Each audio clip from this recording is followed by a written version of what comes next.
So this evening's program, The State of the Yuba, is a new event for Circle. We come together all year round to clean up the river, to watch movies at the film festival, and more. But we are here tonight to bring you more information about what Circle is doing to protect the watershed and how you can be part of it. Our work at Circle is guided by a strategic plan and a vision for the Yuba watershed, and we want to report out to you about our progress and our challenges. So last Saturday, my husband Mike and I went with some friends on a walk along the Yuba. I experienced again that wonderful feeling of joy, relaxation, and well-being that comes from being near the moving water of the Yuba. I'm inspired to work to protect our watershed, and I hope that you will be too after tonight's program. Tonight's program includes presentations by our senior staff members. We will also be presenting 2 awards and having a raffle. We have a lot of great information to present. There won't be any time for questions during the presentations themselves. After the program is over, please stay and meet, ask questions, and engage with the staff at the information tables around the room and the posters. The staff will be there to answer your questions. We plan to finish the presentations by 7:30 so that there will be time for you to meet and talk with everyone. Be sure to stop by the membership table and to sign up or to check to see if your membership is current. Also, there's lots of food at the back and wine and beers, so please stay around and socialize a little bit afterwards. Thank you so much for coming. Next on our program is Caleb Dardick, who you've met, Circle's Executive Director. Caleb, thank you so much for bringing inspiration and organization to Circle. Every day you make a tremendous contribution to Circle, to the wider community, and to the Yuba. Please welcome Caleb.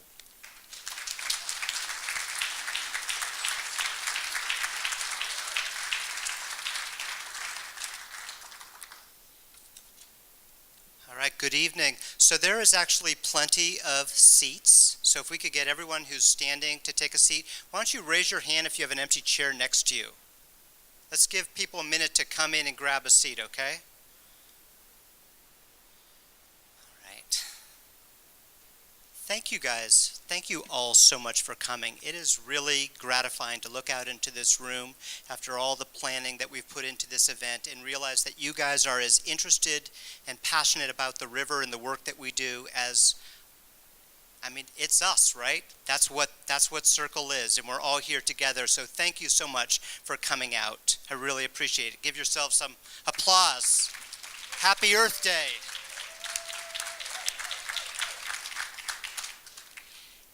Last year was an amazing year. It was Circle's 30th anniversary.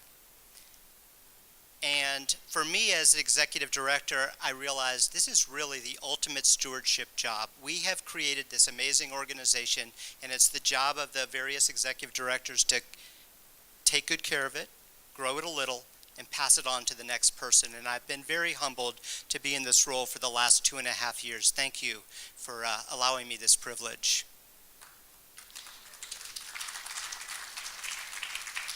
It's an interesting thing having an anniversary that's 30 and thinking about everything this organization has done together since 1983. And I look around and I feel like what we've done here is we've built something really wonderful and powerful, and it's invaluable. There's quite a significant investment represented in all of our efforts over all this time. Hi, Max. This is Max, who is back and feeling good. Welcome. Good to see you, Max. So with 30 years of achievements, 3,500 dues-paying members, if you're not current, please get current tonight, and 1,000 active volunteers, we are doing great things for the watershed. And our mission is uniting the community to protect the Yuba, and that is exactly what's happening here.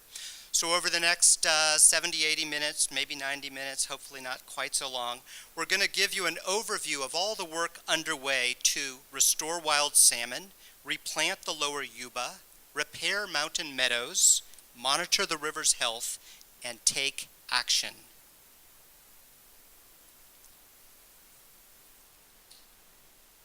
So what brought us to Circle in the first place?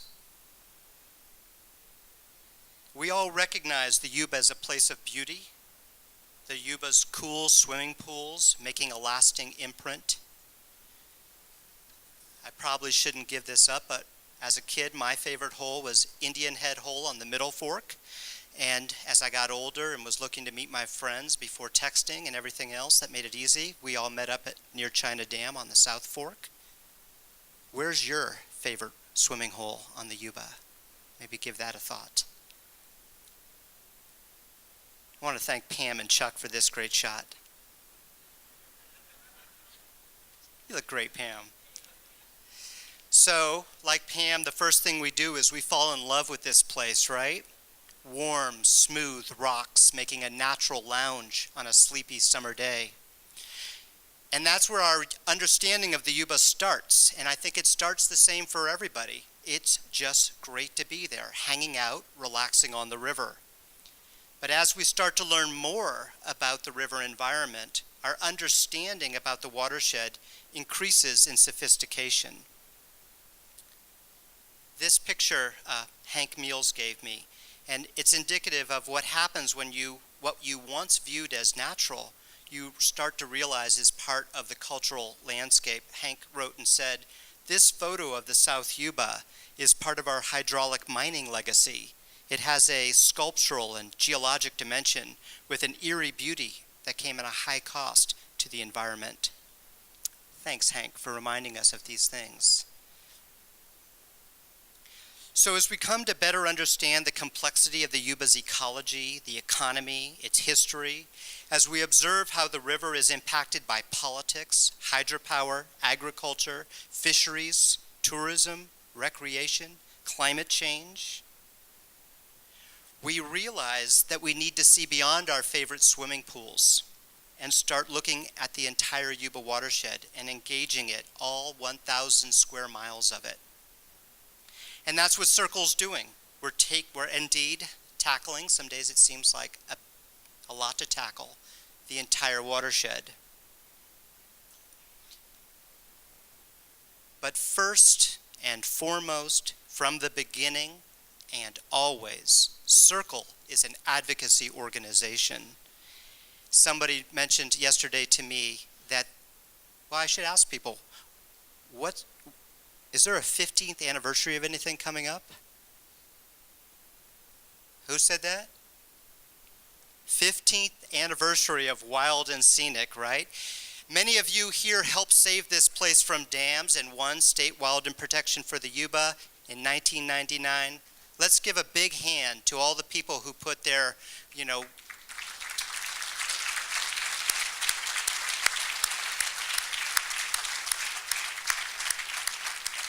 People can save a river. I love that. People can save a river. Recognize this banner? It's in both shots. And the woman who did the painting on it is in both pictures. So not only did you win this major legislative battle for all of us, you also built Circle, a lasting community organization to steward this watershed for future generations. And I think it's important, this part, to be ever ready to defend her, even when least expected. Least expected, so who thought in 2001 that we'd all be working to save the state parks from closing? The governor, in his infinite wisdom, thought he would balance the budget by closing the South Yuba River State Park? Right? We didn't let that happen. We answered our members' calls for leadership, and we rallied the entire community to save the state parks from closure. There were so many people there who were calling on Circle, and it was great, the leadership that we had. Former executive directors, Janet Cohen, who's here. Yay, Janet. Sean Garvey, he told me he'd be coming. All of these community members rallied together, council members, folks who just like a good fight, which is our bread and butter, and set out a challenge. 400 volunteers, 30 days, 10,000 signatures. That's incredible community action. And they paid attention in Sacramento, right? And we got our park off the list. But more unexpected. We need to save the Bridgeport Covered Bridge too, right? And Circle is proud to be working with the South Yuba River Park Association, SERPA. Stand up, SERPA.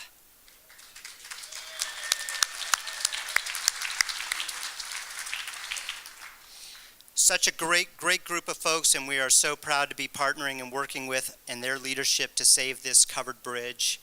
Also want to thank Supervisor Weston and the county staff, and you've been doing an incredible job.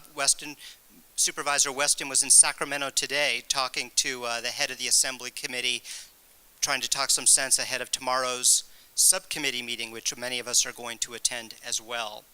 But this bridge, everyone recognizes, is not only important to our community, but to our economy and so many other elements. And so we've rallied SERPA, Circle, Bear Yuba Land Trust, and the entire business community. Unanimous resolutions from Grass Valley, Nevada City, Truckee, the Board of Supervisors. The whole community is coming together to save this bridge. We're not going to let this just slip into the water, right?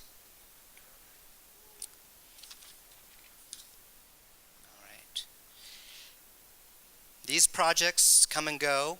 Things come up, we fight them, we win. You have to always win. But the core of Circle's advocacy work today is focused on salmon restoration.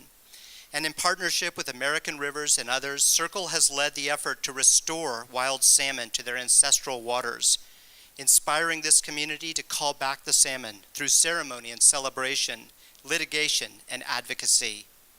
And as a result, our Yuba Salmon Now campaign is at a critical juncture. We think that actions taken in the next 12 to 36 months could literally get salmon off the path to extinction and on the road to recovery. Any of you fill this out during the film festival? All right. So many of you know that Circle and Friends of the River have been litigating since 1999. Another 15-year anniversary, to get the Army Corps to take responsibility for how its two dams, Englebright and Daguerre Point Dam, harm these threatened fish. Now, things were really looking up in February of 2012, when our lawsuit compelled federal scientists to issue a new finding that the Army Corps' dams jeopardized the survival of Yuba River salmon, steelhead, and green sturgeon. Then last fall, the Army Corps issued their counter-assessment, saying that they had no responsibility for the operation of Englebright except for the campground and the porta potties. That's pretty incredible, don't you think? But many of you helped us keep the pressure on the Corps by signing over 2,000 postcards during the 2013 Film Festival and another 1,500 during last year's, urging our federal representatives to protect our wild fisheries, and it paid off. Congress has directed the Army Corps. This is monumental. The Army Corps, you meet with them and they go, hey, we love fish, we'd love to do anything for fish, but unless Congress gives us the authorization or the money, we're not going to do anything. Congress gave them the money to at least start the process, the first step, a Yuba fish passage study, which forces this Corps to take those necessary first actions. And this is really where credit is due, with great appreciation to Steve Rothert and American Rivers for, where are you, Steve? I saw you. How do you hide a big, tall guy? Ah, all right. Someone tell Steve I said something nice about him. Thank you, Steve Rothert. All right, but we're going to dive much deeper into the salmon campaign later this evening with Gary, and he'll explain how Circle is working in multiple venues to help the salmon. I just thought the river just flowed downstream. I didn't realize there was a guy up there at the top handling the tap. But it turns out that the Yuba's hydropower plants, They operate on licenses issued by the federal government every 30 to 50 years. And right now, we have this historic moment. All the major dams on the Yuba are up for relicensing, and this is the first time that we've had this opportunity to weigh in on a license, because the last ones were issued in the early 1960s. I mean, that's before any environmental, sort of mass environmental consciousness, right? Before you had Clean Water Act or any of these type of regulations that we have now and opportunities to protect the environment. So this is a big deal because it gives us a chance to change the terms and conditions of these licenses to benefit the environment. Circle has been at the table, and there's many others of you in the room tonight that I've seen who are very involved in the relicensing process. And what we're after is the best possible outcomes, improved flows for water quality, habitat, and recreation. And I have to hand it to the folks who stay at this, Gary and Alan and so many others, Frank, that I've seen tonight, because it is hard work. It is an arcane process. It is not like taking a placard to a city council meeting. This is going to meeting after meeting after meeting for years on end, and building very respectful relationships with people with lots of different points of view and needs out of this process. And there's some pretty serious competing interests that all have to be balanced. And so really, kudos to all of you who are involved in this process. It takes years, and we are seeing the results. We're feeling very positive about the outcome in the South Yuba River, and you'll hear a little more of that. And we start to put our focus now on the hydropower's YCWA's dams on the North and Middle Yuba. Some of you might remember a Canadian company, that Arshan, and we are keeping focused on them as well as they continue to sort of go through the process of proposing a hydropower dam at Daguerre Point. And we're very concerned about the potential impacts on salmon there.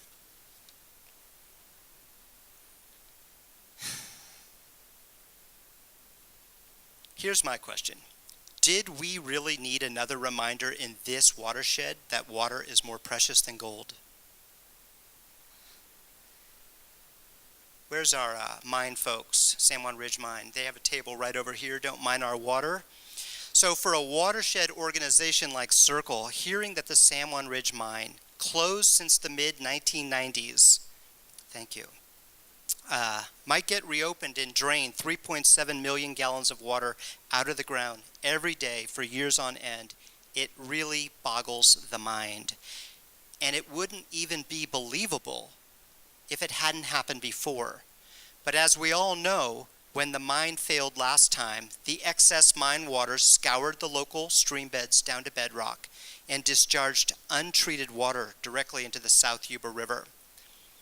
So Circle really appreciates the leadership from the San Juan Ridge Taxpayers Association, and we are proud to be partnering with them, the Sierra Fund, and others to protect the watershed as this mine proposal moves forward. So working together, we succeeded in getting the Board of Supervisors to do a full environmental impact report. We're collecting key water quality data, and we're educating the public too. In fact, we collected over 1,300 postcards during the film festival and delivered them in person to the Board of Supes about a month ago. And many of you were there to help with that, so thank you. But I think the key takeaway I want to leave with you tonight about the mine proposal is that this is a county-wide issue. This isn't just one part of Nevada County. This is a county-wide issue, and for us, most importantly, this is a watershed-wide issue. And it's up to you to tell the Board of Supervisors what you think, because this is a local decision, and they are the local decision makers. So I think you know what to do. So people often ask me, what makes Circle unique? And I say, it's you, the river people. Our people-powered organization relies on volunteers. As I mentioned, over 1,000 active volunteers. And Miriam Lemove will be up here very shortly talking about how volunteers are the engine that runs Circle's programs and advocacy work. Certainly the longest running River People program is the annual cleanup. Everybody remember how hard it rained last September? I'll be honest, if I was an executive director, I would have stayed in bed. But luckily, there are more hardy folks than I. Over 500 people showed up, collected over 10,000 pounds of garbage yet again, which means after 16 years, all of you have helped remove over 160,000 pounds of garbage from our rivers.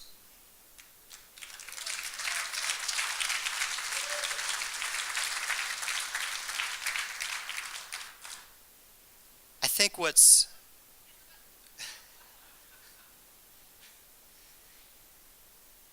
But I think it's really become obvious that as the visitation numbers go up and more people move into the area, that a one day a year cleanup isn't enough to get the job done. And so we realized that we can't, Circle's role can't be to be the janitors of the Yuba River, right? It's just too big a job. State Parks won't do it, BLM won't do it, and we can't do it. So the way that we want to address it is to get people to change the culture, right? If we want river visitors to take responsibility for themselves and pack out what they pack in, clean up after their dogs, and prevent wildfires. So we started the River Ambassador program in partnership with State Parks, and they've been wonderful to work with.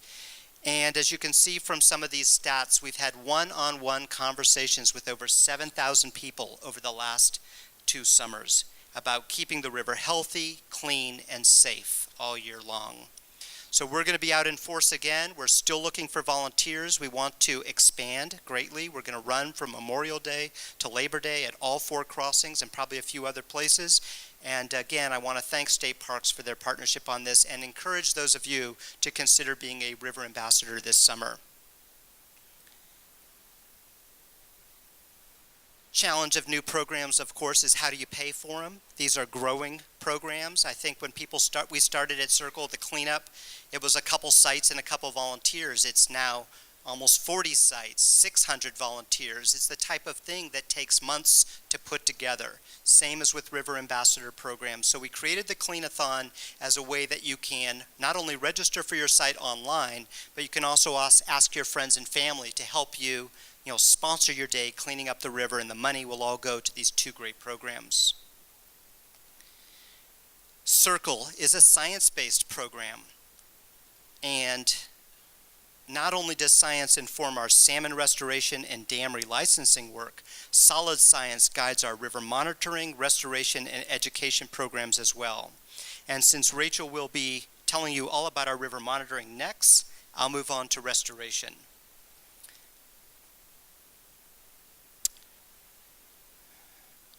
Our river restoration program is focused on working with partners to rehabilitate the lower Yuba River, restore the health of mountain meadows, and protect the river corridors from invasive species.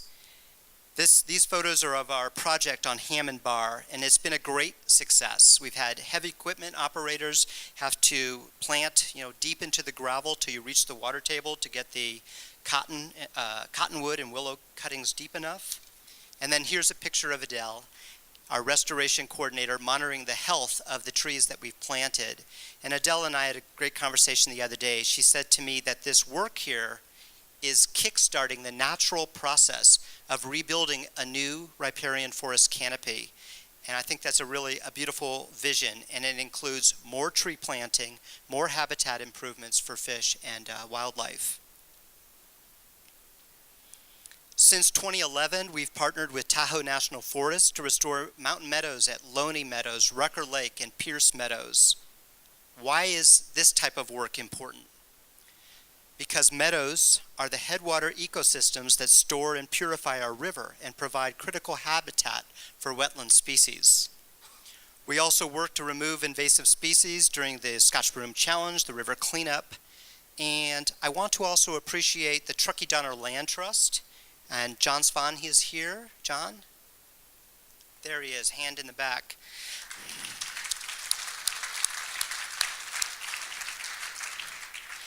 The Truckee Donner Land Trust has invited Circle to work with them and the Forest Service to help restore Van Norden Meadow at the headwater of the South Yuba River. And we're very excited to be invited to partner with you on that work.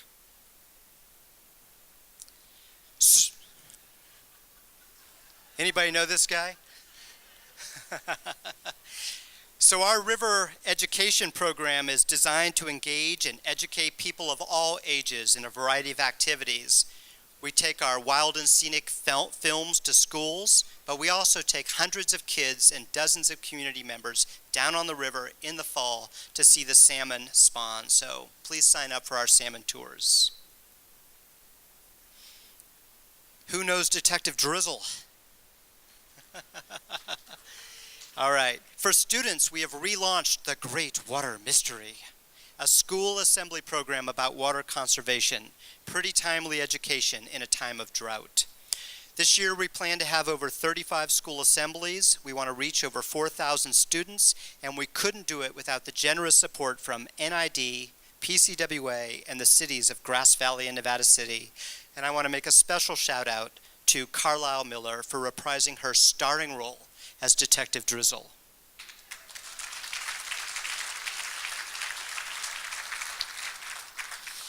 Our Wild and Scenic Film Festival is 12 years old.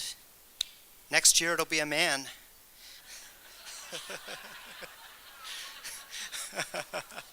Or a woman, yeah, that's right. Bat mitzvah for the festival. This is Circle's biggest fundraiser, and it's a platform to inspire the kind of activism that we have here in the Yuba that we want to export nationally and internationally. Our 4-day film festival reaches over 4,500 people, come to Nevada City and Grass Valley, and then it goes on tour to over 100 cities, bringing inspiring films to over 25,000 people every year. Not bad missionary work for the environment. So when I ask myself, what is the state of the Yuba? I look at all of you, at our staff and our board. I see all of us here united for the Yuba, and I feel confident that the state of the Yuba is strong. Strong because of all of you. Yeah. You knew that was coming, right? All right. So it's now my pleasure to introduce to you Rachel Hutchinson, Circle's River Programs Manager.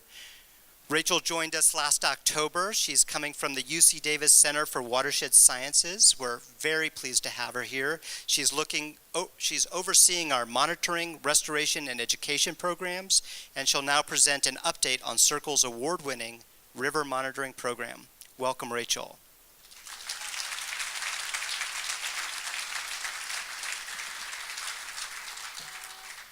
Thank you, Caleb. So tonight I'm going to talk to you about our river monitoring program. This program has been going on since the year 2000, and I imagine a lot of you in the audience today have actually volunteered for that program. Can I get a show of hands of people who have been river monitors in the past? Good, thank you. So tonight we're going to talk about what the river monitoring program is, what data we've collected, what we've done with that data, and how we plan to move forward for the next 14 years of river monitoring, and hopefully 50 if we're lucky. So 14 years.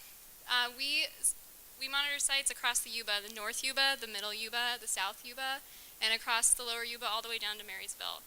Since 2000, we've looked at over 65 sites, and we have between 40 and 80 active river monitors every year. What that means and what that says to me is that since 2000, our river monitors have dedicated over 50,000 hours to our river monitoring program, which is astonishing. The importance of citizen scientists like yourselves, who are here in the audience tonight, is very important for our watershed and for many other watersheds across the United States and in the world. Our program itself has trained over 400 river monitors. We're very proud of that. We've won awards for how well we train our volunteers and how good of coverage we get across our watershed. We are also very proud to just be the watchdogs of the Yuba River. And thank you very much for telling us your concerns and for continuing to support us through the years. But with all of that time and all of that data that we've collected, what is all of that information telling us? So is our watershed healthy? And that was a tagline for tonight, and I hope I can start to sort of answer that for you here. We produce an annual data report ourselves, but looking at the 14 years of data as a whole is actually really important to help us determine whether or not our watershed is healthy and what areas of our watershed need to be looked at more carefully.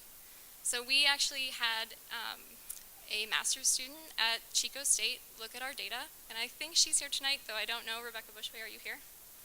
I guess she didn't make it. Okay. Well, Rebecca looked at all of our data, so this is thousands of rows of data over 14 years, to determine how many times or how often is any given water quality sample exceeding a water quality standard.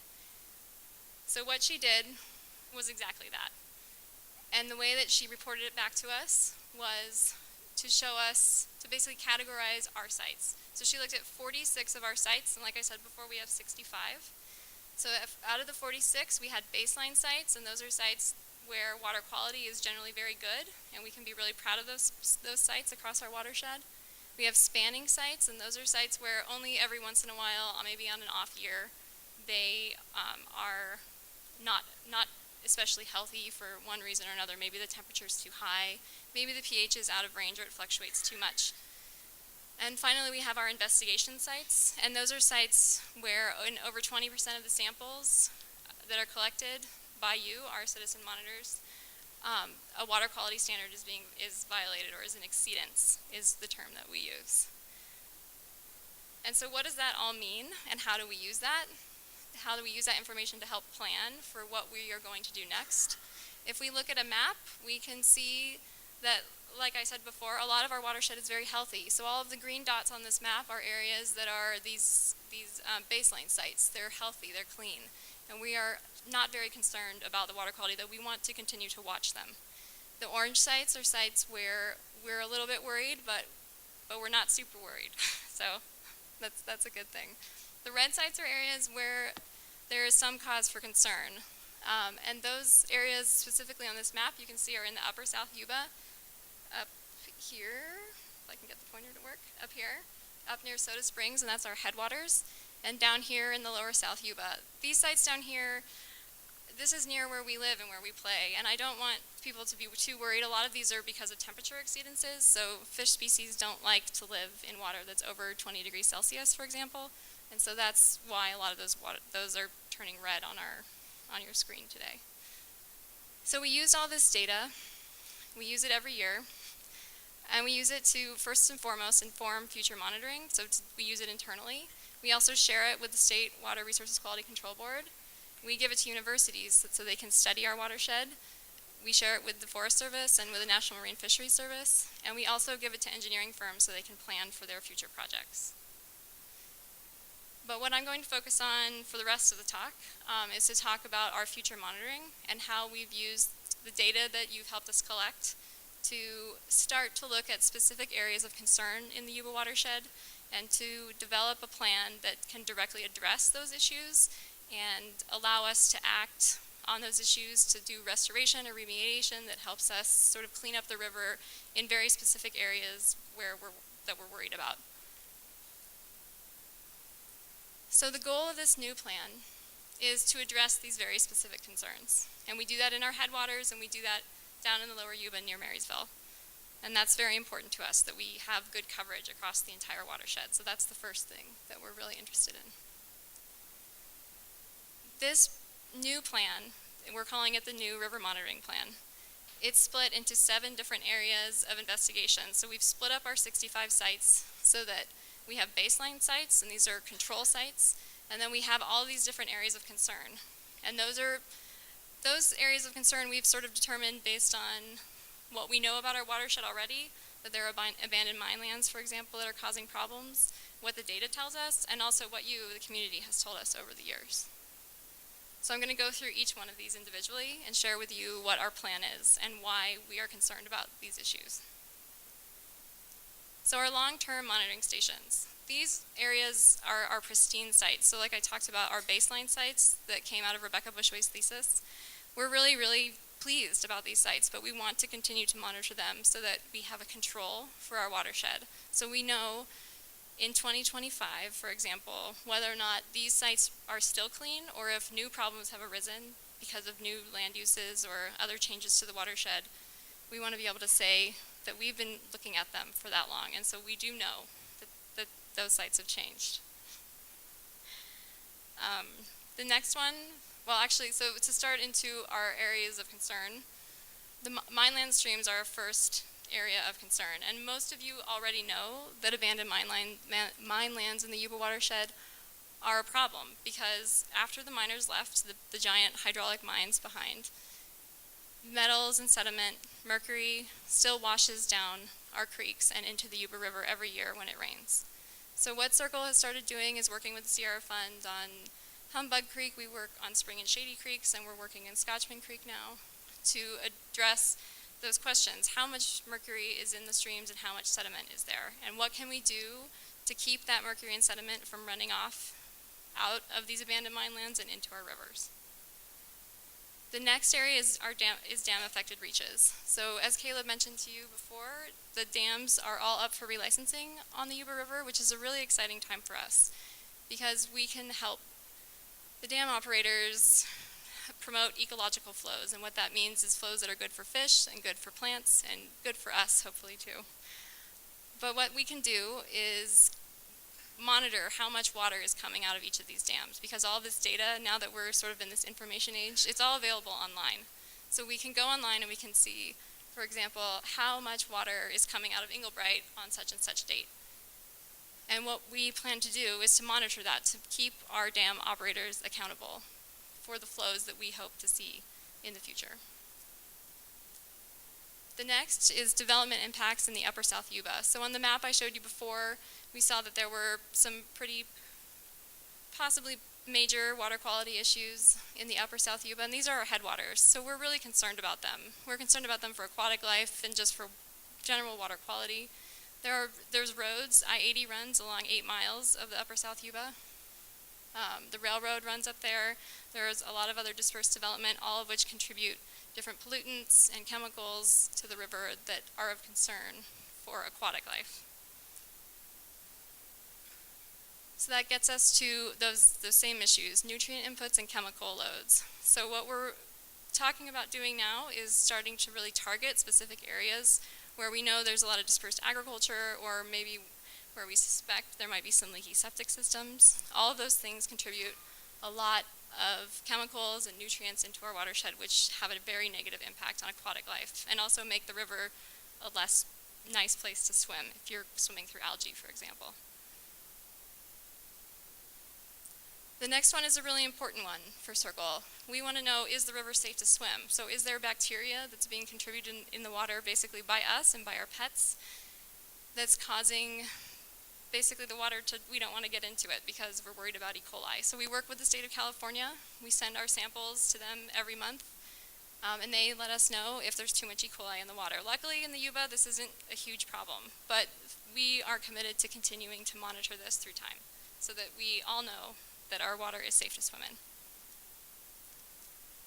Finally, we have our invasive and sensitive species watch, and this is a program that's been going on for a couple of years, and we're going to keep doing it because we know that it's important for us to continue to track where invasive species are in the watershed so that we can monitor them and so we can prioritize restoration areas. And also we want to know where our sensitive species are because we want to promote the protection of those species, and we turn in our data to the state, and we feel that this is a really important part of our river monitoring program. And anytime you have, anytime you see a plant or animal that doesn't belong or that you happen to know is really cool, we would love it if you emailed us because we can put it onto YubaShed for you to see. So YubaShed is actually the repository for all of our data. On YubaShed, you can find all of our river monitoring data that we've been collecting since 2000. So if you remember your very favorite day on the Yuba that happened to be in 2005, you can go to YubaShed and you can say, how hot was the water that day? Literally. You can select a specific area, make this huge amount of data blow up, and it'll tell you.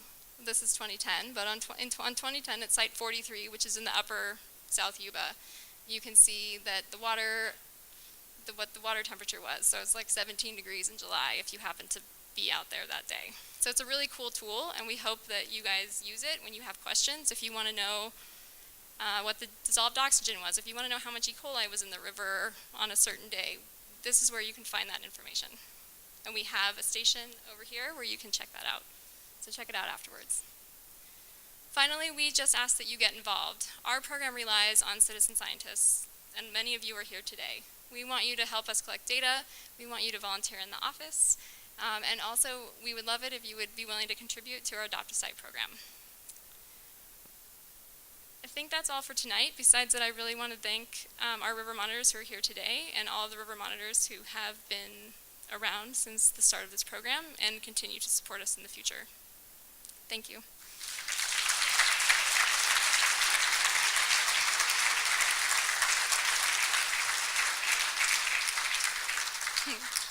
And now I'd like to introduce Gary Reedy, Circle's River Science Program Director. What is River Science Director? I don't know your current title. Okay.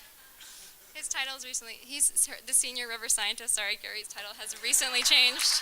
I know. Sorry.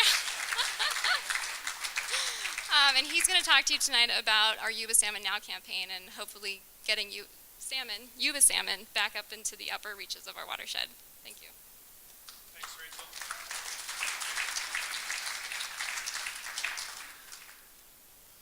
Well, I'll call that my retirement plan. I've worked at Circle 7 years, and now I get senior in my title. I'm going to speak about salmon. Salmon are a part of the natural heritage of the Yuba River watershed. Excuse me. Yeah, salmon are an extremely important part of this watershed. Salmon provide critical contributions to watershed ecology, as well as the culture and economy of our communities. Historically, 2 million Chinook salmon ascended the rivers of the Great Central Valley watershed, and up to 300 million came into the Yuba River.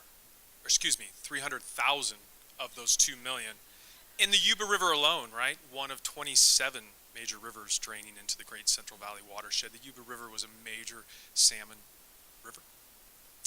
Today, the numbers of salmon returning into the Yuba River have dropped below 8,000 in recent years, as low as 6,000, probably about 12,000 this year, but that's where they are. And the problems are actually larger than that. But I want to speak about a special type of Chinook salmon, spring run Chinook salmon. The decline for spring run Chinook salmon is much greater, actually. Spring run Chinook ascend the rivers in the springtime when flows surge with runoff from melting snows. These snow salmon could access habitats above 5,000 feet in elevation, and they came extra fit for their journey with higher fat content than other types of salmon. They had to stay in the river for 6 months sometimes until the spawning time in September, when the water temperatures would finally drop low enough for the safe incubation of their eggs.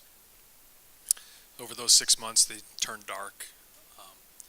They have special habitat requirements. They would hold all summer long in the deepest and coldest pools they could find and spawn in the early fall when water temperatures drop. Today, 95% of the historic spawning habitat of spring run Chinook salmon in the Central Valley is behind dams, inaccessible, and this is the principal cause of their listing under the Endangered Species Act as threatened with extinction. Providing fish passage to their historic spawning grounds is urgently needed to halt this continuing slide towards extinction. The Yuba is the best opportunity for recovering spring run Chinook of California. This is not just our opinion. This is also the opinion of the National Marine Fisheries Service, who has issued a draft recovery plan A recovery plan is required for every species listed under the Endangered Species Act.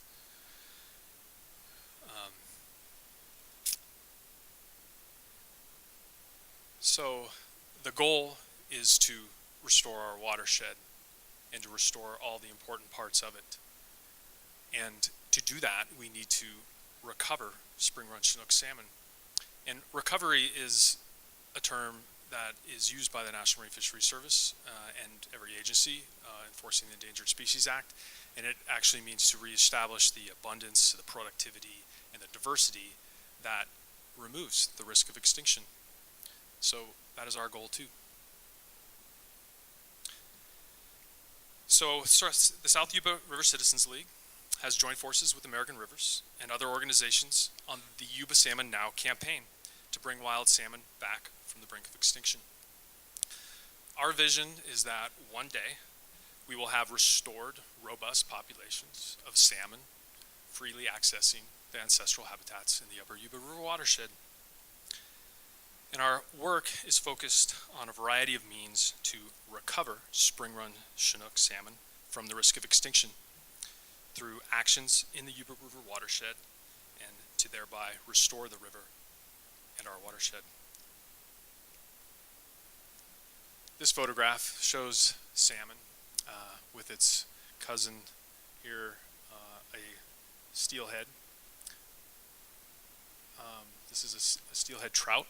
Steelhead trout of the Central Valley are also threatened with extinction, listed under the Endangered Species Act. And our work in the Yuba Salmon campaign will also recover that population of important anadromous fish. Did I see a steelhead around here a little moment ago? It left. They're hard to spot, those steelhead. They come and go.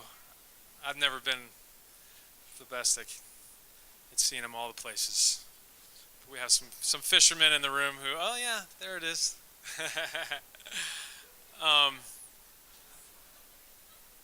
Yeah, there's Flo. All right, Flo. Oh, you know what? I want to invite everybody to stand up for the Yuba for a moment. Stretch your fins.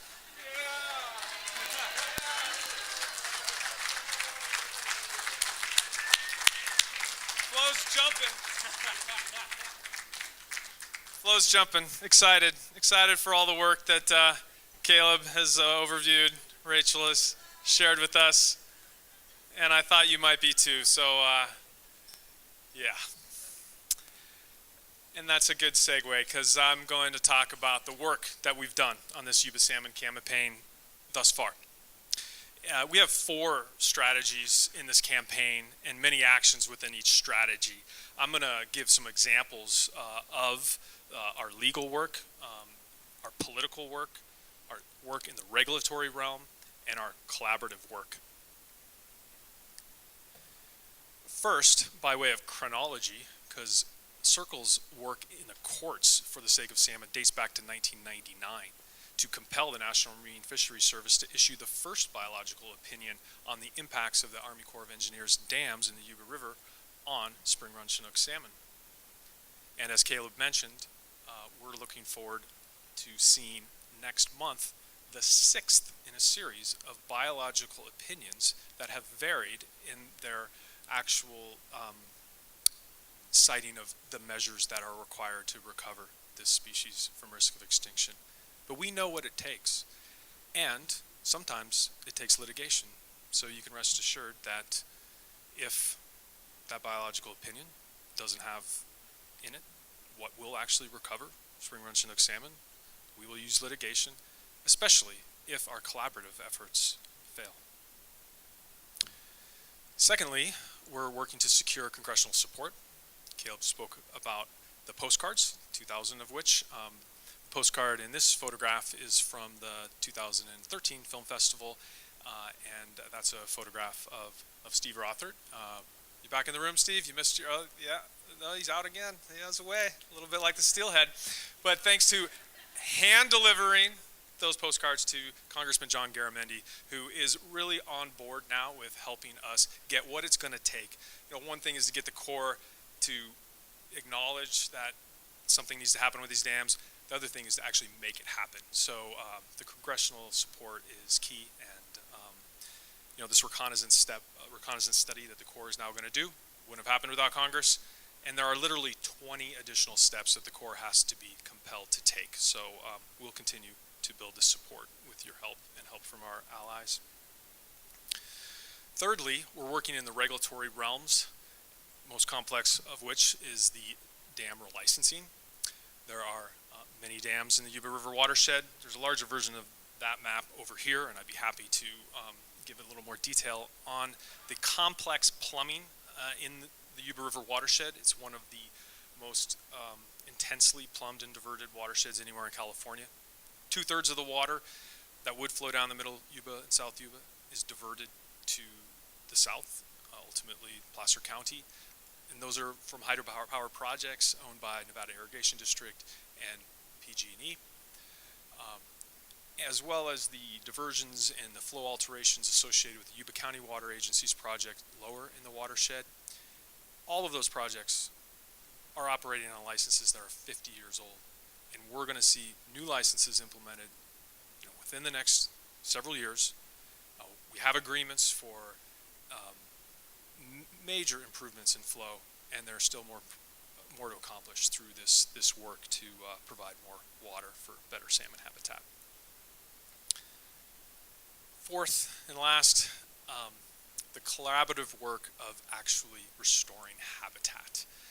And Caleb spoke about the Hammond Bar Riparian Enhancement Project. That's an actual improvement to habitat. And of course, it's not just salmon habitat. We're restoring a riparian ecosystem. And the way we were able to gather federal funds, state funds, funds from PG&E to implement that project is because of salmon and what needs to happen there. We're improving rearing habitat.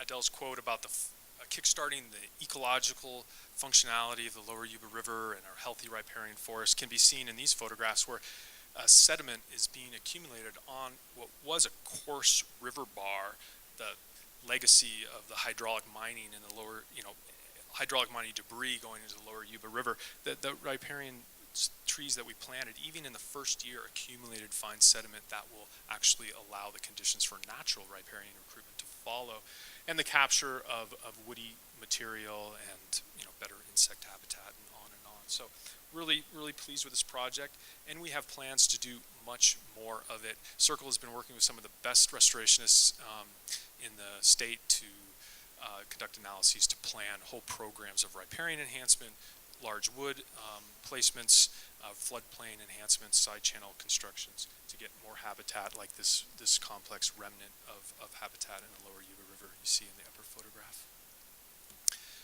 Collaborative work is the most important work in many regards. It's key to getting things done. There are so many people that have a stake in the river and the watershed, and any one of them can be an impediment or can be a contributor to progress toward our goal.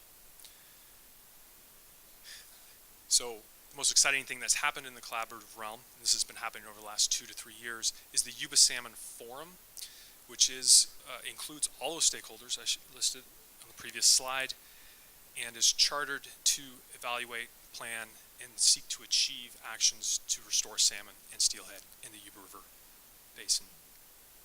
The Yuba Salmon Forum has completed two products recently that are being used to determine next steps. One is a study of how much habitat is available in different portions of the watershed, including the Three Forks of the upper watershed.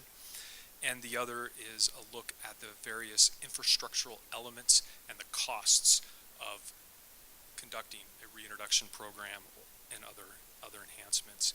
I'm going to review these products very briefly over the next few minutes and start with the habitat study results. And I need to start actually with the salmon life cycle and point out that there are 4 stages in the salmon life cycle that occur in freshwater, like the Yuba River. And each of those 4 life stages have temperature tolerances whereby there's a threshold.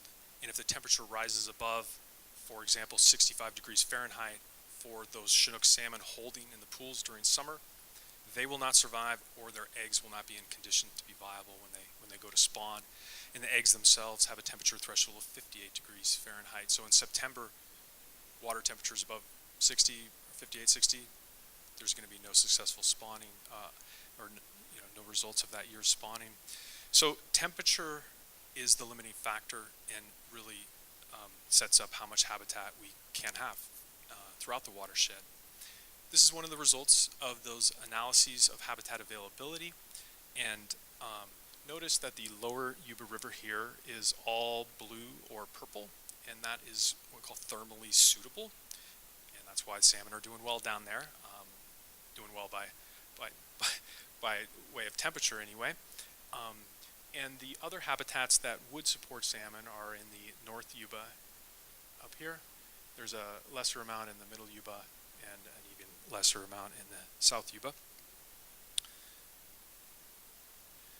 Zooming in on the three forks of the watershed, I want to point out that there are barriers, that is waterfalls, that would stop salmon from continuing their migration upstream, and those also limit the amount of habitat in the upper Yuba watershed. So in the North Yuba, the upstream barrier is Love Falls above Sierra City, almost 6,000 feet in elevation, and the barrier in the Middle Yuba River is at River Mile 36 here, and there's a barrier a few miles above Washington, also at River Mile 36 on the South Yuba River. And between the barriers and the temperature, that's what determines how much habitat is available. I mentioned we're getting more water, and for example, on the South Yuba River, the minimum in-stream flows in the new FERC license, and these are already agreed upon, will be 5 to 19 times what they currently are coming out of Spalding Reservoir.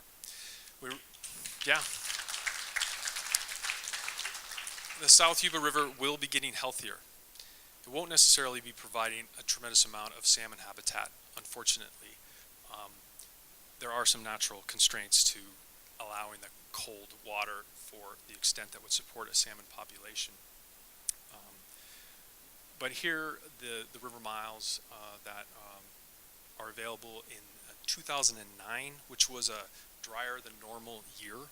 And for me, that represents the kind of year we need to plan for if we want a viable salmon population. 2009 was a little hot and a little dry. This is how many miles were in the Three Forks.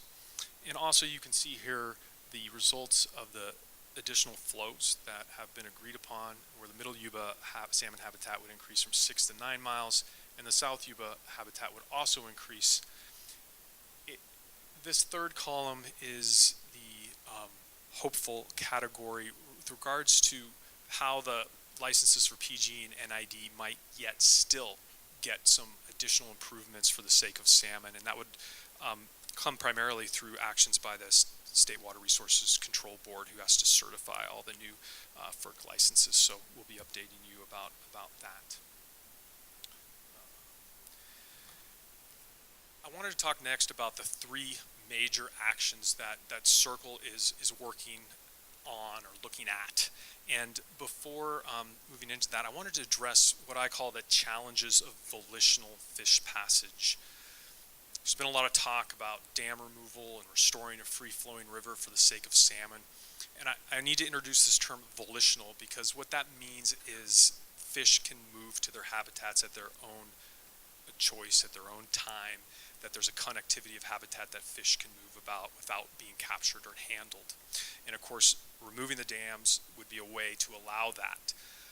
Or putting in fish ladders on the dams and downstream facilities for the, remember, you have to have fish passage in both ways, right? The juveniles have to move down too. So fish ladder for up and something for juvenile fish to come down could also allow for volitional or semi-volitional passage.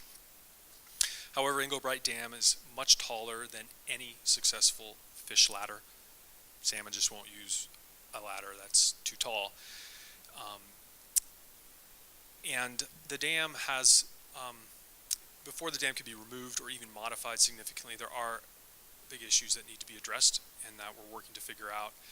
One is the amount of sediment that is behind the dam, 29 million cubic yards. the transport of even a portion of that sediment downstream during the storm would impose flood risks downstream communities. So that is a major issue to address. The other is the contents, the pollutants in that sediment. Actual mobilization of that downstream is prevented by the Clean Water Act. A little problem to solve. And then there's the hydropower projects that would need to be decommissioned or re-regulated if Englebright Reservoir wasn't there, both as a forebay and an afterbay. It's, even the Army Corps of Engineers won't admit it, it's really part of a hydropower project too. So we're working on that. As you saw, that most of the habitat is in the North Yuba River, and New Bullard's Bar Dam at 700 feet tall is not being seriously considered for removal for reasons I don't have time to get into right now. And lastly, there's issues with the hatchery component of our salmon population in the Central Valley. And to actually recover spring run Chinook salmon in California, there need to be certain recovery zones where fish are selected for access to those zones so that hatchery fish don't get into them. Sorry to run through those so quick. There's a lot of depth to each of those. This is just a slide to help conceive of the 29 million cubic yards of sediment in Englebright Reservoir. It's about a quarter full of sediment over its 10 miles. This map is by the U.S. Geological Survey. And yet, fish passage at Englebright Dam is something we're working very seriously to get planned and hopefully implemented. And there are options perhaps with notching the dam, like this schematic shows, to a height where a fish ladder could be effective. There's still a lot to figure out about the juvenile fish passage downstream and sediment management technologies that would be required to do this. So that kind of leads us to why we might support a program of collecting the fish and transporting the fish via trucks to the North Yuba River or the Middle Yuba River. It's also known as trap and haul. These kinds of programs have been built on quite a number of rivers in Oregon and Washington, and some of them appear to be successful in their goals of recovering listed species. It allows for that handling, that selection of fish, so you can accomplish biological objectives of reestablishing an independent population of spring run Chinook salmon or steelhead. And it's actually much more feasible than the other options of accomplishing those biological objectives from the standpoint of funding and engineering. But want to give you a quick view of what it looked like on the Yuba River collection facility, on the lower Yuba River adult release facility, on the North Yuba River. This is just looking at the North Yuba alone in this map. The biggest facilities we built in New Bullard's Bar Reservoir. One to capture the juvenile fish as they migrate downstream, and then of course a release facility on the lower Yuba River for those. This is an overview of what's called a floating surface collector to collect those juveniles. In the schematic, it's located up the north arm of the New Bullard's Bar Reservoir. This is a photograph of a floating surface collector that's actually operating in Baker Lake, Washington. This one's connected to the dam of Baker Lake.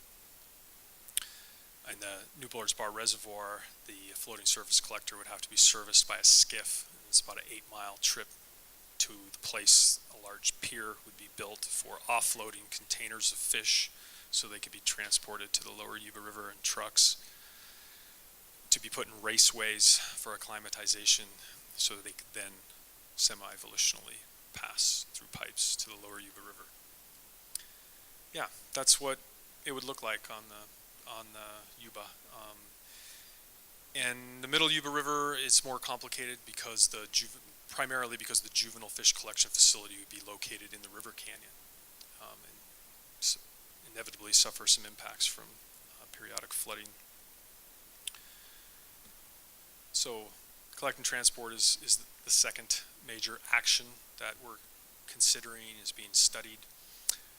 The lower Yuba River enhancements are one that is really kind of a no-brainer. There's already clear identification of the kind of work we can do in the lower Yuba River to improve the quantity and quality of habitat that will help recover spring run chinook and steelhead. And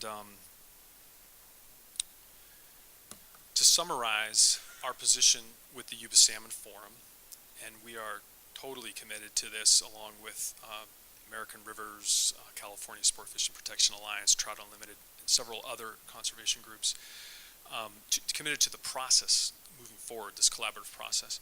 But our position is to, one, take immediate action on the lower Yuba River. And we think it's quite feasible to get $100 million or more to do what is going to really, really help there. Secondly, to plan and evaluate collect and transport options. And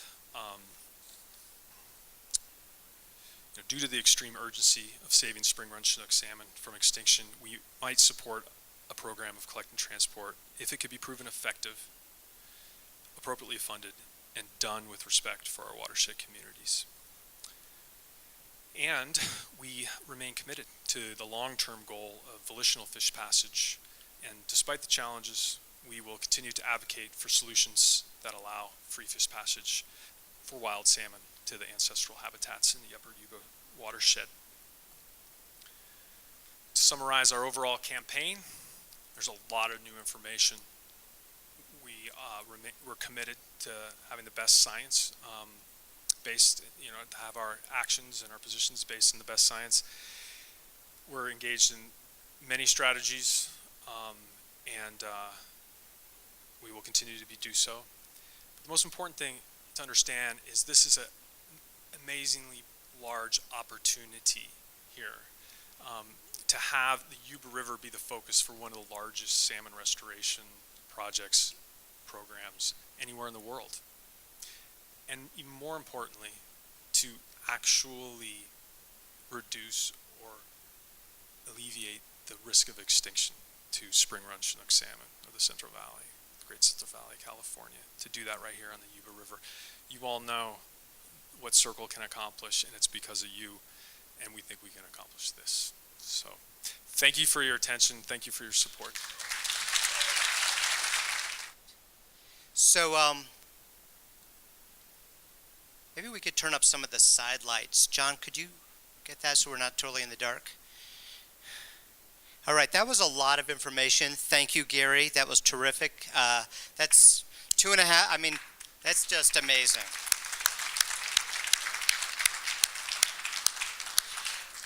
We had a quick question for you. Circle and American Rivers are thinking about having an entire evening dedicated just to what's happening in the Yuba Salmon Forum and having an in-depth conversation about it. Is that something that would be of interest to you this summer? Okay. We will move forward on getting that scheduled. In the meantime, I encourage you to read our Yuba Salmon Now plan. It's on that table. And this is going to be a lot of work and a lot of oversight. If you support it, please give generously. You'll hear me say that a few more times. All right. It is my great pleasure to introduce a woman who needs no introduction to this crowd, Miriam Lemove. No, but I'll figure it out. All right, click. Yeah, just click that to go forward. Greetings. Thank you so much for that warm welcome. Let me put it down a little bit here. So I'm going to just move on to the next slide here. So first of all, thank you, Caleb, for that intro, and thank you, everyone, for your warm welcome. As you know, I've been here at Circle for 23 years now. And, but I want to tell you what's most important is the volunteers. You guys are priceless. There are over 13,000 volunteer hours alone that were recorded just last year. Yeah, so the numbers behind that are incredibly staggering. There are over 550 cleanup volunteers. More than 800 Wild and Scenic Film Festival volunteers to create that 3-day festival, more than 80 river monitors, We have dozens and dozens of volunteers who come in the office every week, and they do the mundane Excel spreadsheets, and they fill the bins for this event. They are all the people who do the behind-the-scenes work so that we can make this all happen. Not to mention, there's the board of the directors, the advocacy letter writers, the petition gatherers, the event volunteers, the committee members, the community advisory board, and so much more. These volunteer hours also allow us to use them as match funds for grants, which leverages more funding for all our other programs. So we want to thank you, our more than 1,000 active volunteers who are the foundation of Circle.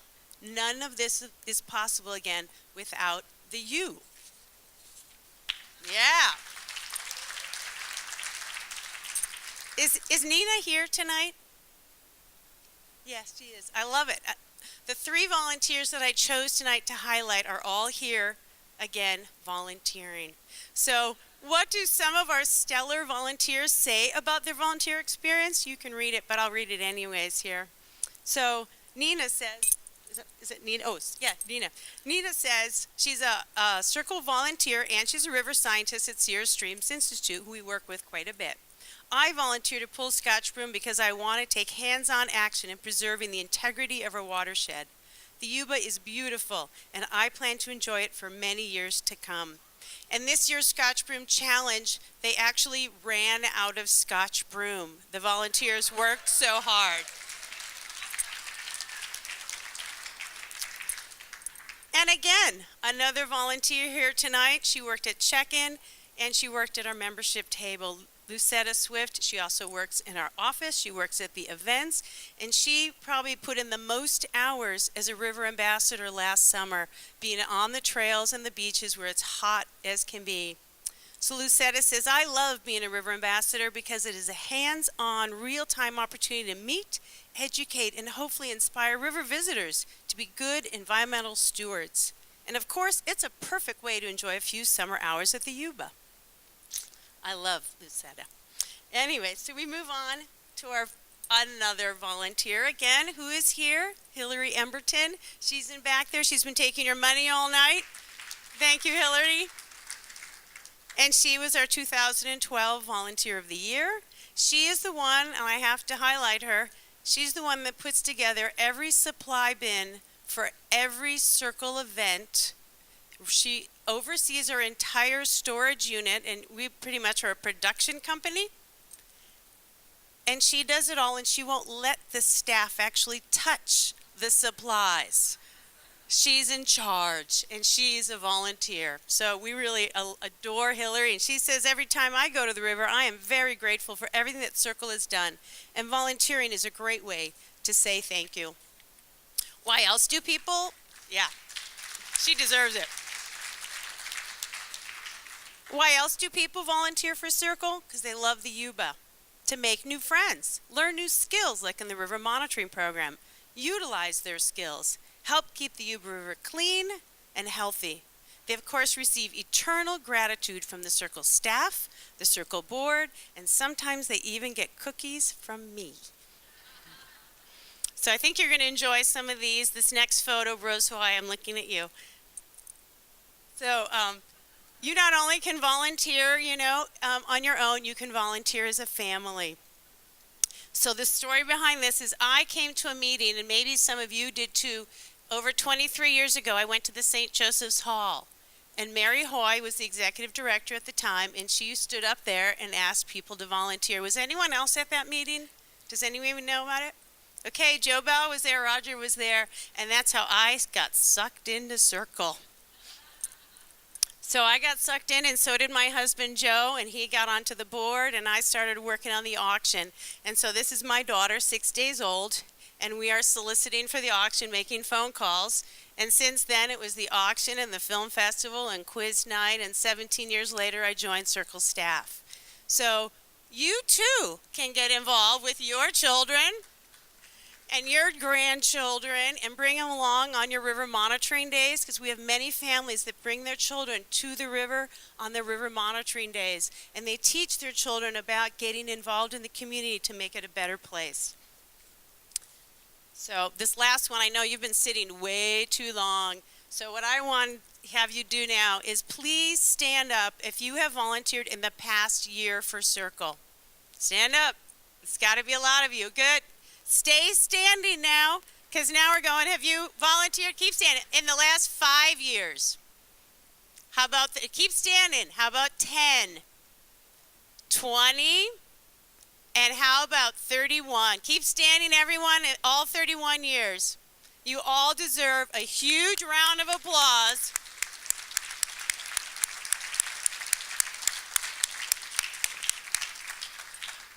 Because you are the reason that Circle is in existence today.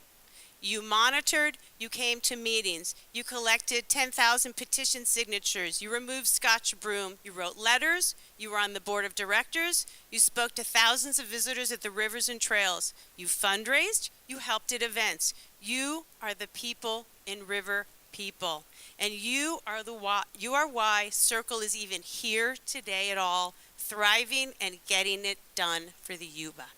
So if you want to join me and all of these amazing volunteers who have been here for more than 30 years, be a part of Circle's family this year in 2014.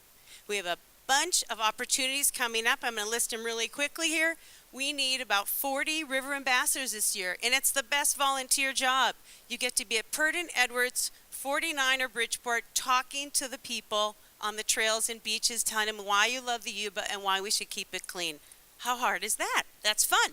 You can remove conifers this summer at Aspen Regen, and you're going to talk to Adele Reif about that afterwards when we're done with the program. And if you want to be a river ambassador, you're going to talk to Jen Tamo over there and sign up. We need you. We have a training next Thursday.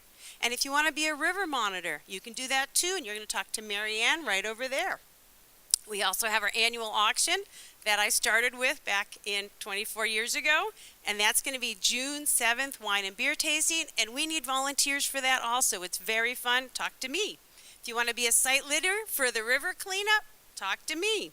If you want to be a venue coordinator for the film festival, talk to me. If you want to help in the office on a weekly basis and you get to see me and eat my cookies, talk to me. Great. There it is. So if you can't volunteer right now, and I understand if you're busy or working full time, etc., the events are often on weekends, that's okay. Make sure you are signed up for the e-newsletter, because that's where you're going to hear about volunteer opportunities, events, so when the time comes, you can go ahead and volunteer. Even if it's just once a year, it feels good, you meet new friends, it's a lot of fun, so please join the Circle family today. Thank you.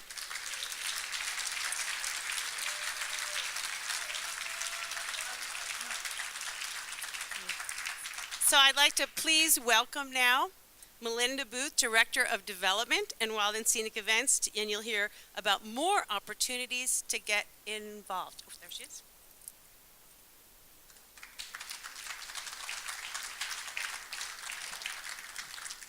Thank you. I'm exhausted just hearing all of the things that are happening at Circle, and I'm there every day. So there's a lot of amazing people, in addition to the volunteers that you just heard about, but there's a lot of amazing people who make it happen on a daily basis in the office. It's a very dedicated staff, and it's very clear to me when I think about our community that the Yuba River is the heart of our community. It's what brings us all together, and I think that it's fair to say that Circle's all about the Yuba and is a big part of the heart of our community as well. I want to ask you to just think about the Yuba River a little bit here for a moment. Maybe even close your eyes. And we're gonna do a little visioning here. But imagine our community without its swimming hole at Hoyt's Crossing, without Mother's Beach, without your favorite secret Yuba spot that you won't share with anyone. Maybe 2 or 3 of them. Without the 39 miles of protected wild and scenic river that's right in your backyard, waiting for you to come and play. That impending reality is what brought you, the community, together to form Circle 31 years ago. Imagine now, keep your eyes shut if you're doing the visioning, imagine now the cool emerald pools that you dive into on a hot summer day. the warm, sculpted river rocks on which you sun yourself after a dip. The trails upon which you hike and gape slack-jawed at the splendor displayed around every bend. Please open your eyes. Join us back here in this room. I sure know which vision I prefer, and I feel like we have Circle to thank for a lot of that success. I'm thankful for that vision, that second vision that we talked about, and for the dedication and the commitment that Circle's founders and you, the community, had to save the Yuba 31 years ago. Thank you for that. I'm really proud now that I get to be a part of what Circle's doing for our community and for the river, and to be part of this dedicated organization that continues to advocate for the river.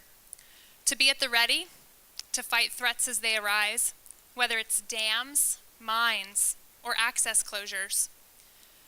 To restore the watershed to superior health, to monitor the water, keeping it safe for the critters and for us. To educate our community through watershed assemblies, environmental films, and on-river trips. To engage the community and to involve as many people as want to connect with these meaningful opportunities. Never changed my slides. Too excited about the visioning. But this doesn't exist without you, without your support, without the South Yuba River Citizens League. So I want to thank you for creating and maintaining this organization that's a cornerstone of the community's success to save the river. There's a lot of different ways to make a splash. And I'm going to once again ask you to open your hearts and open your pocketbooks for this organization. We do receive funding through grants, events, our film festival, but the number one source of money to keep this organization going is from individuals like yourselves. We cannot operate without our support. Without your support, excuse me. So you might have heard about Circle's new strategic plan about a year and a half ago. It envisions an organization tackling even more than what we currently do now. We embarked on implementation about a year and a half ago, and we've made really large strides towards the vision that you, the community, told us you wanted. You heard about our new river monitoring plan. You heard about Yuba Salmon Now campaign just a few minutes ago. Those kinds of things we've taken on and we've really ramped up because you've told us that that's what we need in our community. So it's a big growth year for us, implementing all these new things and continuing all the work that we've been doing as well. And to succeed, we need to raise more money than ever before. Please be a part of our success by making a donation tonight, right now. There's a lot of ways to give. You see them up here on the screen. We can talk about them, but you all have programs in front of you, and there are envelopes in those programs. And I am going to ask you right now to please take a moment, make a donation. There's going to be staff on the ends of the aisles who can collect these donations. They're ready with envelopes, with pens, with a heartfelt thank you for what you are able to do tonight.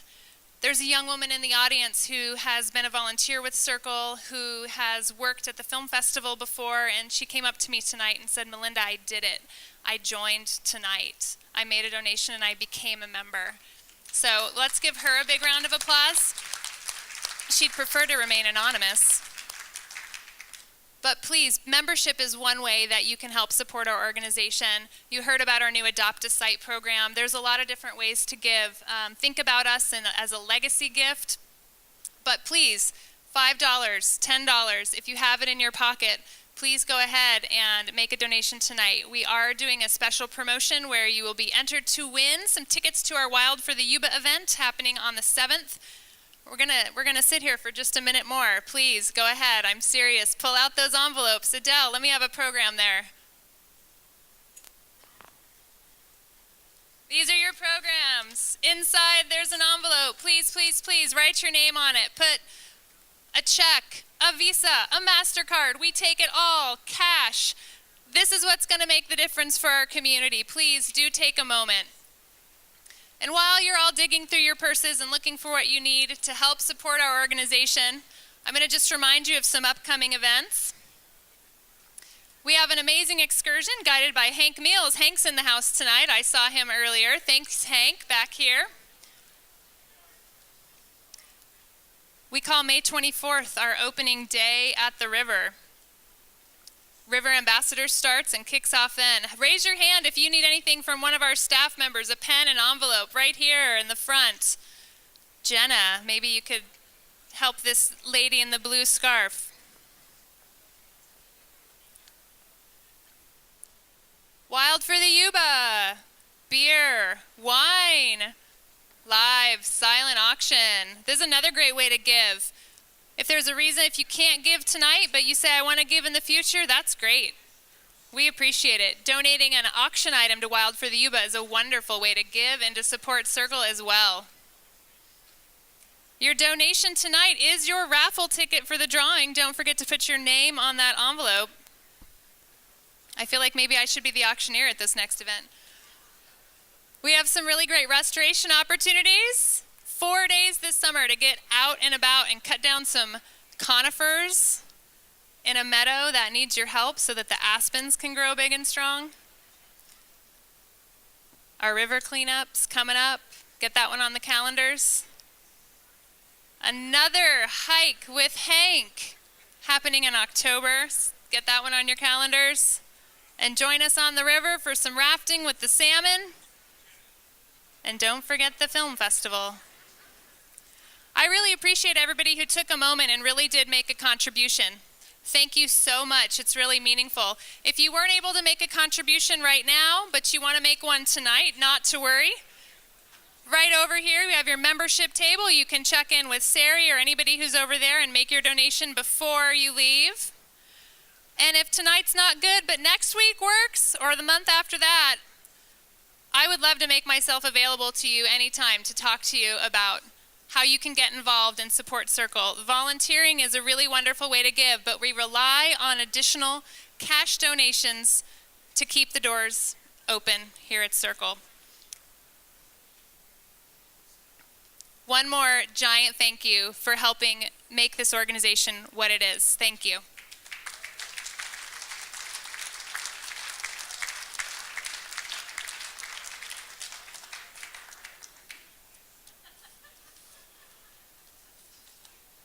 All right, thank you, Melinda. That's always the hardest part, you know. Sometimes getting together everybody and doing the work is easy comparing to asking for your financial support. So we really appreciate your willingness to do that and all of you for your generosity. So thank you very much.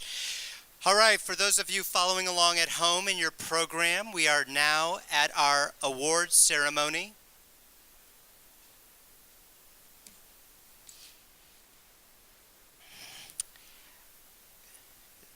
So, there he is. So, those of you who are listening to John Regan. Thank you, John. He's our president emeritus, so, you know, if it's still time to keep talking, we look to him, but... So, all right, so you listened to Miriam talk about all the ways people give and volunteer with Circle, over 1,000 volunteers, 13,000 hours last year. You know, Hillary won in 2012. How do you pick somebody for 2013? Gary's going to explain, Gary Reedy is going to come up here, and he's going to explain how, out of all the millions of wonderful people in time, Peter A. Burns was the 2013 Volunteer of the Year. Thanks. Yeah, Peter, come on up, Peter. I'm not going to tell stories, but I do have to say that I love this man. I love this volunteer. You know, Caleb mentioned how the FERC relicensing process is so intense. It's so exhausting.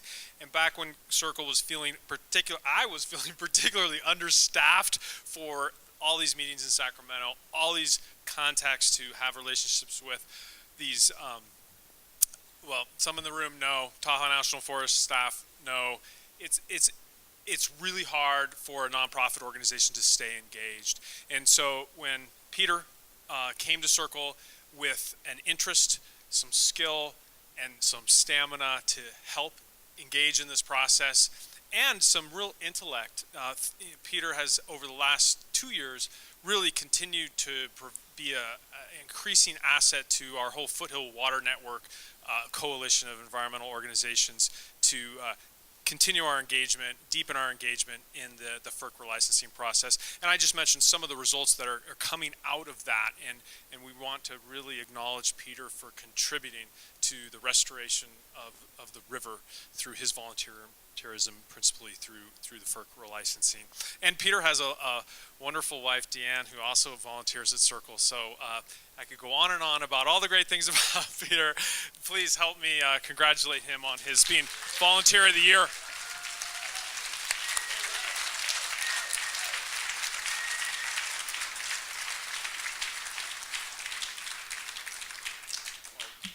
It's completely humbling to stand here and accept an award in from a room like this of amazing, amazing people.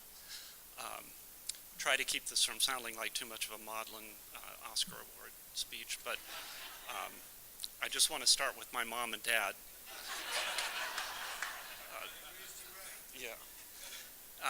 Gave me my love of the outdoors and the notion that if you don't like the world the way you see it, then you might do something about it. So I have hope to do some of that. Secondly, I want to acknowledge the amazing Rory Gotham, a true river warrior among you, who recruited me very gently and convinced me that I might have something to contribute. So I really do acknowledge Rory's piece in this. And of course, she served with an amazing team of people that you've heard about, many of whom are here, for years and years and years in this FERC process that has been going on since about 1999. People like Bob Center, Steve Rothert, Frank Ranella, and I want to, and of course Gary and others, and Alan Eberhardt for sure, and many, many others.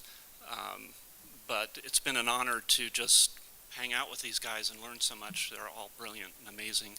One gentleman I want to mention is Chris Schutz, who, if you ever meet the man, shake his hand, give him a hug, and buy him a beer. He's saving your river. Lastly, just the founders, the people, as Miriam and Caleb have mentioned, that started this. And without you all, there would be no this. So thank you.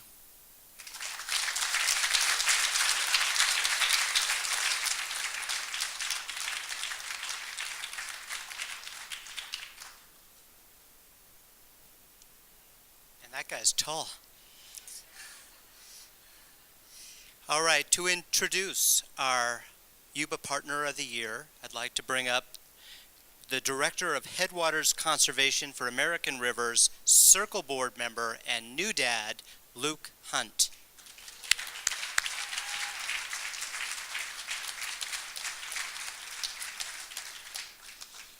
So this year's Yuba Partner of the Year Award goes to the Tahoe National Forest, and coming up here are Tom Quinn, Forest Supervisor, Ellie Alano, Deputy Forest Supervisor, and Amy Lind, Hydropower Coordinator for both the Tahoe National Forest and the Plumas National Forest.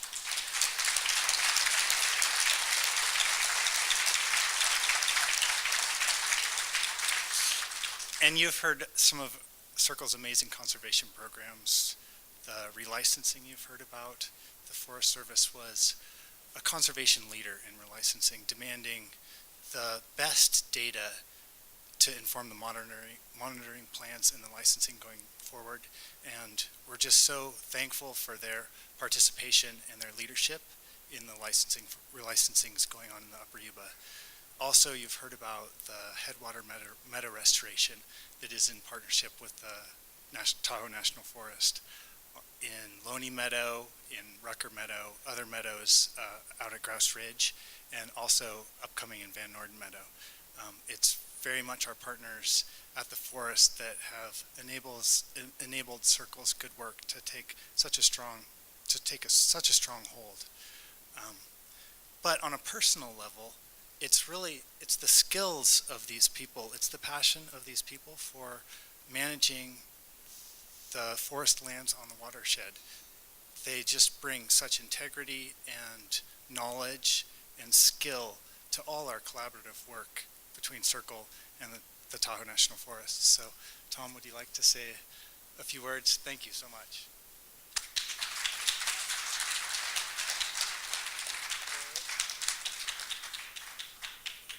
Caleb told me I had 2 minutes, and in the best of times, that's a challenge.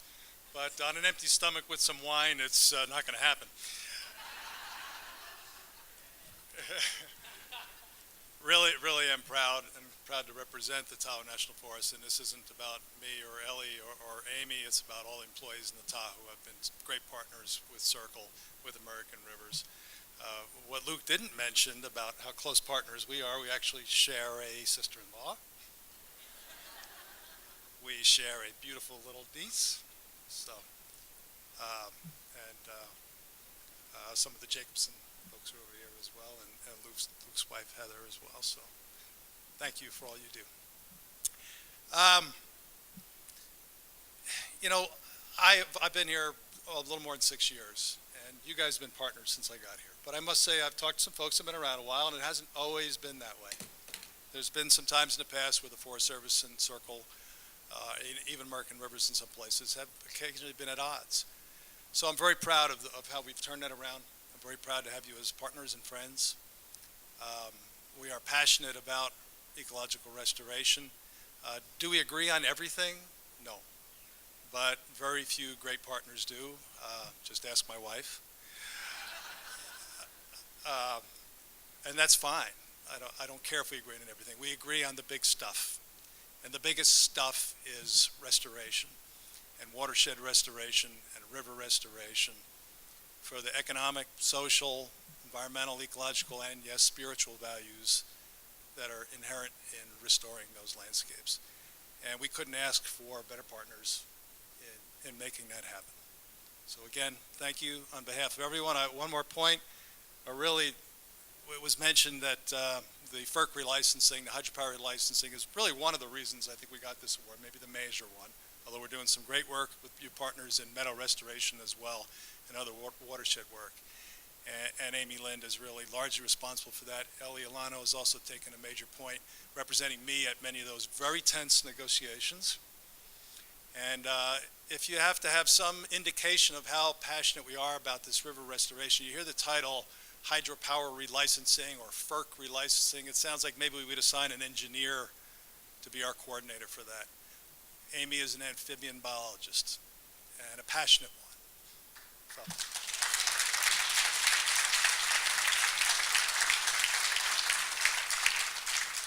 So thanks again, and thank you for all you do.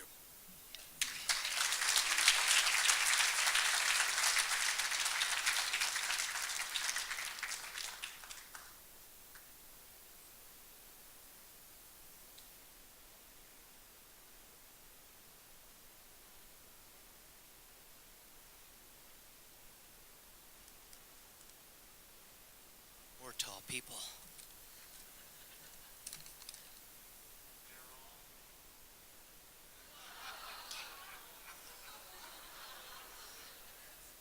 I'm growing in this job.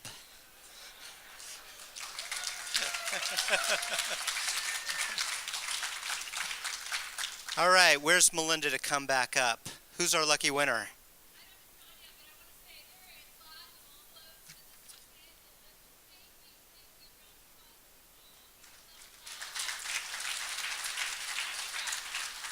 This is our winner for 2 tickets to Wild for the Yuba.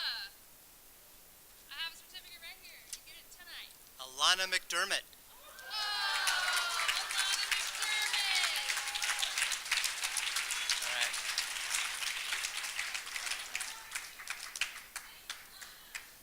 All right. Alana, you deserve it. Alana ran quiz night this year and did an amazing job for those of you who were there. Thank you, Alana.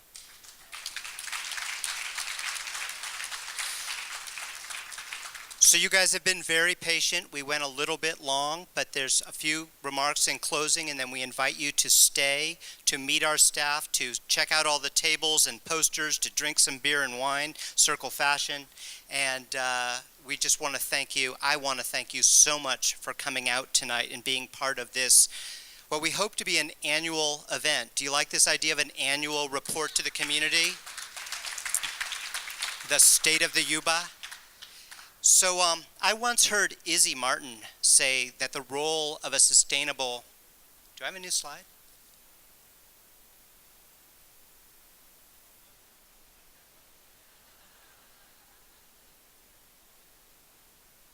So I was saying about Izzy that she once said that the role of a sustainable community organization is to be ready when you're most needed. And that's what we've done at Circle. We've built something that can do this work, bringing us all together, uniting us to protect this watershed. And this is an organization that we would not want to have to rebuild. I saw some Facebook streams about other issues, and people were like, wouldn't it be great if there was a group that could help us organize? And I was like, I'm so glad we don't have to say that when the next big threat comes. We're ready, we're here.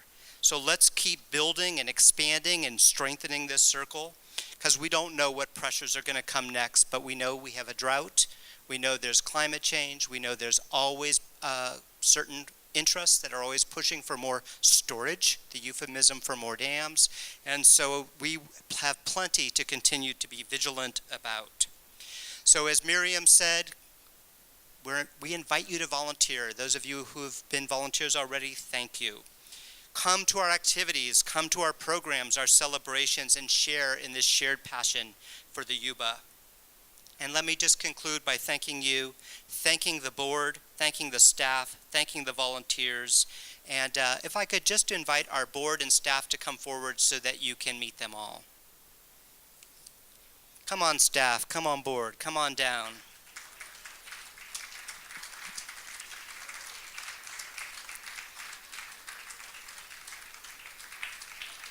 All right, folks, this is your team. Circle staff, Circle board, thank you all. Please stay and enjoy yourselves.